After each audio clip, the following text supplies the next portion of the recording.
전 세계를 휩쓴 문화 현상, 바로 한류죠. 그런데 여러분, 우리가 알던 한류의 모습이 지금 꽤 놀랍게 변하고 있다는 거 알고 계셨나요? 최근에 2025 해외 한류 실태조사라는 아주 흥미로운 데이터가 나왔는데요.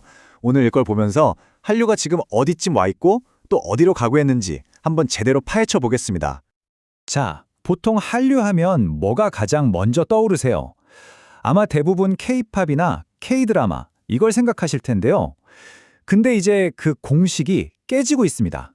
해외 팬들이 한국 문화를 처음 만나는 그 경로가 완전히 달라지고 있거든요. 그래서 제가 질문을 하나 드려볼게요.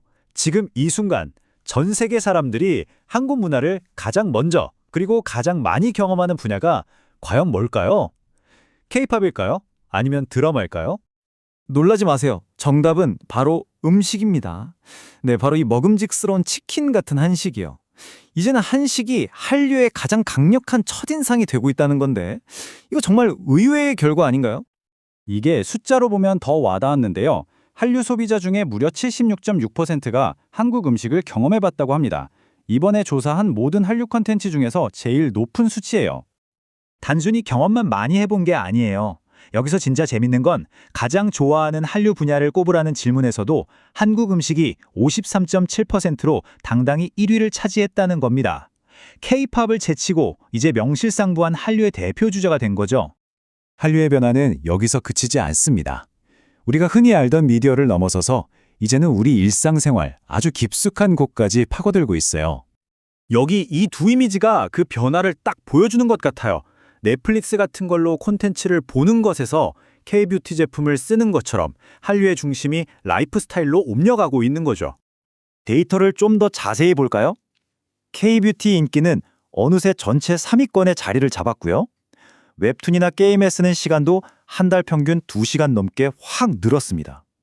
심지어 한국어에 대한 관심이 얼마나 폭발적이었으면 이번 조사부터 아예 독립된 한류 분야로 인정받기 시작했을 정도예요. 물론 이렇게 새로운 분야가 떠오른다고 해서 기존의 강자들이 약해졌다는 뜻은 절대 아닙니다. K-드라마와 K-팝은 여전히 한류를 이끄는 정말 강력한 두 개의 엔진이죠. 드라마 쪽을 보면 오징어 게임이 4년 연속 1위를 차지하면서 그야말로 막강한 영향력을 보여주고 있고요. 또 눈물의 여왕 같은 새로운 히트작이 그 뒤를 바짝 쫓고 있는 모습입니다. 배우 부문은 이건 정말 대기록인데요. 이민호 씨가 무려 12년 연속으로 1위를 차지했습니다. 12년이라니 정말 대단하죠. 공효, 송혜교, 김수현, 이종석 씨처럼 우리에게 익숙한 이름들이 여전히 최상위권을 굳건히 지키고 있습니다. K-팝은 뭐 말할 것도 없죠. 방탄소년이 24.6%라는 압도적인 수치로 7년 연속 1위, 그리고 블랙핑크가 6년 연속 2위를 차지하면서 글로벌 팬덤이 얼마나 굳건한지를 다시 한번 보여주고 있습니다. 자, 그런데 이런 문화적인 힘이 그냥 컨텐츠를 즐기는 데서 끝나지 않습니다. 이게 실제 우리 경제 활동으로 돈의 흐름으로 직접 이어진다는 게 중요해요. 바로 이 숫자입니다. 여기서 가장 중요한 포인트인데요. 한류 팬 10명 중에 6명 이상이 나 한류 때문에 한국 제품 사봤다. 이렇게 대답한 거예요. 문화가 곧 경제가 되는 순간을 보여주는 거죠. 물론 한국 제품을 사는 가장 큰 이유는 품질이 좋아서입니다. 하지만 그 다음 이유들을 자세히 보세요. 영화나 방송에 나와서 라는 이유가 22%가 넘는다는 점, 여기에 주목해야 합니다. 미디어가 소비자들의 지갑을 직접 열게 만드는 아주 중요한 열쇠가 되고 있다는 뜻이죠. 이런 현상은 뷰티 제품에만 한정되는 게 아니에요. 드라마에 나온 음식을 먹어보고 싶어 한다거나 지금 보시는 이 게임처럼 한국산 컨텐츠에 대한 관심으로 자연스럽게 이어지는 등 그 영향력이 정말 다양한 분야로 쭉쭉 뻗어나가고 있습니다. 하지만 빛이 강하면 그림자도 짙어지는 법이죠. 한류의 영향력이 이렇게 커지는 만큼 비판적인 시각도 함께 늘어나고 있다는 점을 우리가 놓쳐서는 안 됩니다. 데이터를 보면 한류를 부정적으로 보는 가장 큰 이유로 지나치게 상업적이다라는 점이 32.9%로 가장 높게 나왔습니다. 한마디로 한류가 너무 돈만 밝히는 것 아니냐는 그런 날카로운 지적인 셈이죠. 이런 데이터뿐만 아니라 한시창자의 이런 날선 비판은 더 직접적으로 와닿습니다. 이건 단순히 취향의 문제를 넘어서 일부 컨텐츠의 품질 자체에 대한 실망감, 심지어 반감을 드러내는 목소리가 분명히 존재한다는 걸 보여주거든요.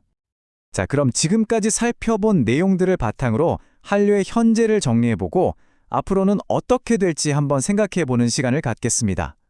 오늘 이야기의 핵심 요약입니다. 한류는 이제 음식을 새로운 입구로 삼아서 뷰티, 웹툰 같은 라이프스타일 영역으로 확장하고 있습니다. 물론 K-드라마와 K-팝이라는 두 개의 큰 축은 여전히 강력한 힘으로 실제 경제 효과까지 만들어내고 있죠. 하지만 동시에 너무 상업적이다라는 비판이라는 성장통도 겪고 있습니다. 결국 한류가 단순한 문화적 흐름을 넘어서 거대한 글로벌 산업이 되어가고 있는 지금 우리만 아주 중요한 질문을 마주하게 됩니다.